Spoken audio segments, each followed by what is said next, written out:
everybody, this is Jason Ricci, and I got a new lesson for you today.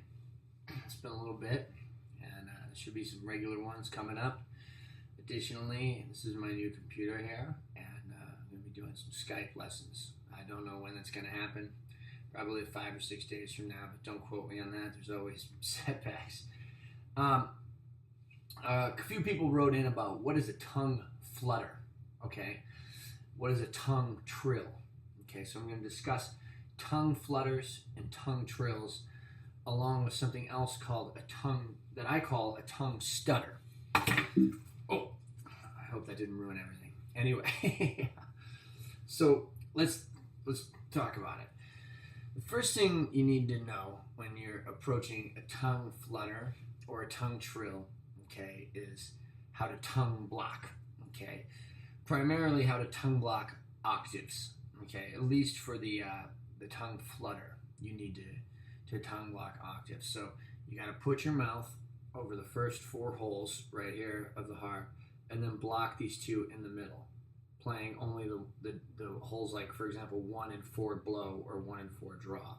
So here's hole 1, here's hole 4, and then together. I have another video, I think maybe I do, on that, but basically you just blow the harmonica, a chord, then put your tongue, try to get it in the 2 in the middle. Now this process of blowing a chord and then putting your tongue on and then taking it off and putting it back on is essentially what the tongue flutter is. Inhaling.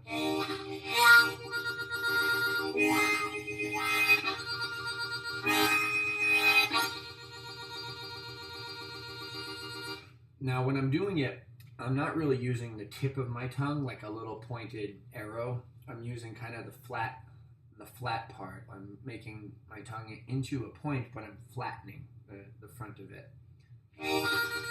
Now you can move this all around.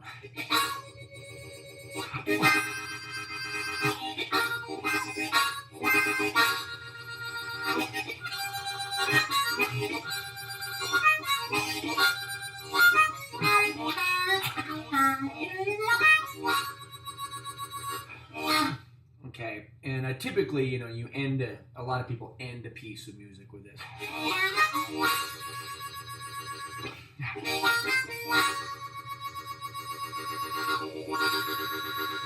And that's kind of the gist of it, okay? It takes a little while to get it sounding so round. At first it might kind of come out like this when you're first learning it, but don't be discouraged. This is still progress. We'll be on, which kind of brings me to my next thing. The tongue flutter is an on and off in sort of, like, I think I described it as round kind of emotion.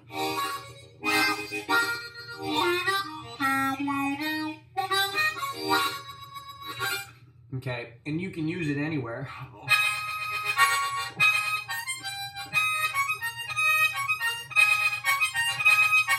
But when you start using it in a kind of a choppy manner, I like to call it the tongue stutter, okay? And the tongue stutter is really, really good because it's not really a flutter, because there's sort of a rhythmic amount of time, an added amount of times that you hit it.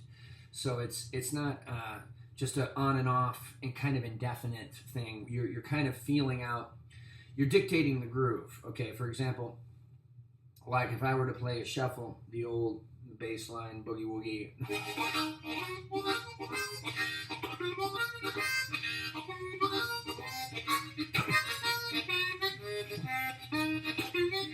Okay, and I wanted to play that with a little bit more, staccato or a rhythmic element to it. I might employ the tongue stutter. Okay, so what's that look like or sound like? It's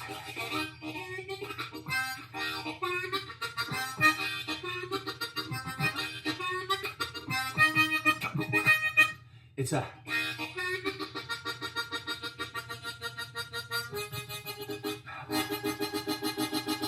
just an on and off, in and out. It's a chord and then the tongue block. And you can use it to really kind of swing. And by swing, like I describe swing as the elasticity of time.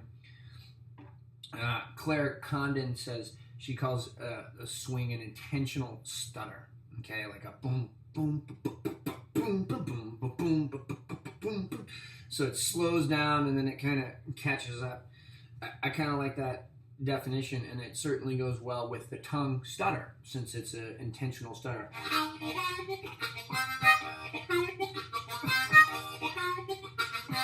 So I'm exaggerating a hair, but you get the idea.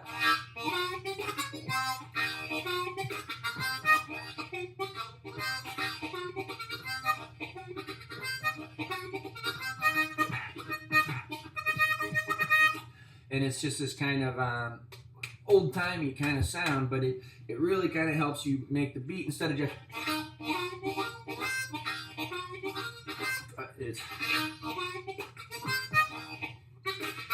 And you can hear me kind of pull back like... So, and the fact that you're hitting it with your tongue kind of gives you a feel of where it is. Like when I'm counting in a slow blues, I don't just go 1, 2, 3 to let the drummer know where I'm at. I want to hit it. I want to let him know, because there's a lot of room to move between 1, 2, 3. So I might hit 1, 2, 3, and I do that with my foot. I'll hit 1, 2, 3, and then he knows exactly where that beat is. And the tongue stutter is sort of something that you can do for yourself.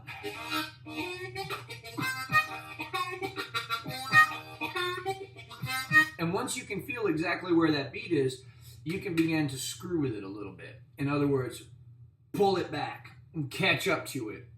Hit it a little bit late, hit it a little bit early, and then come back late on the next one.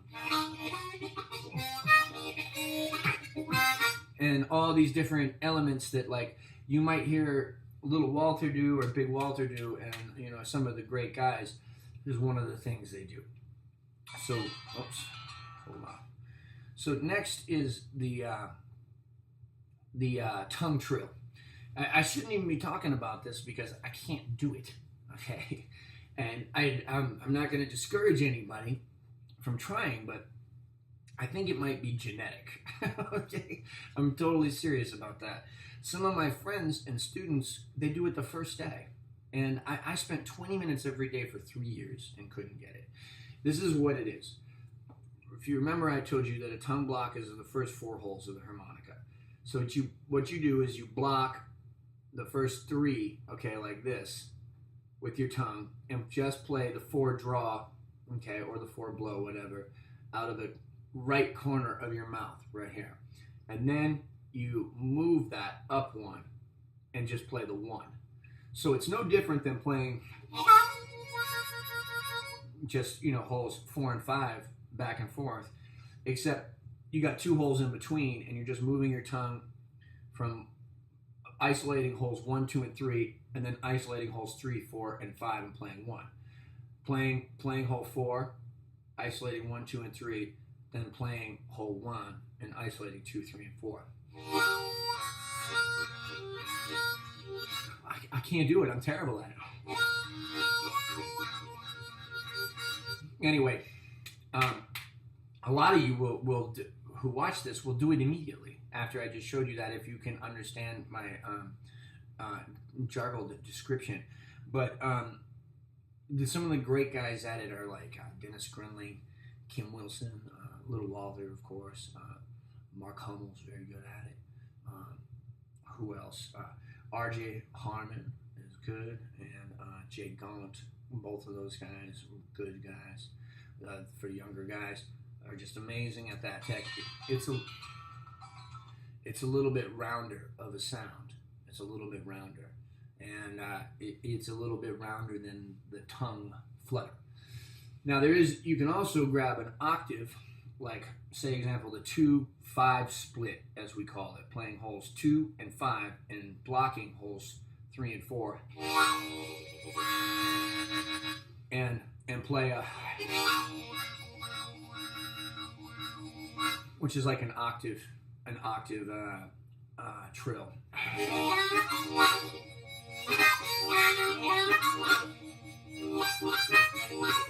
And on and on. But anyway, have fun with it and have a good time. Everybody likes this technique. It's big fun, and it sounds great on all applications. All right, hey, thank you very much, and have a wonderful time.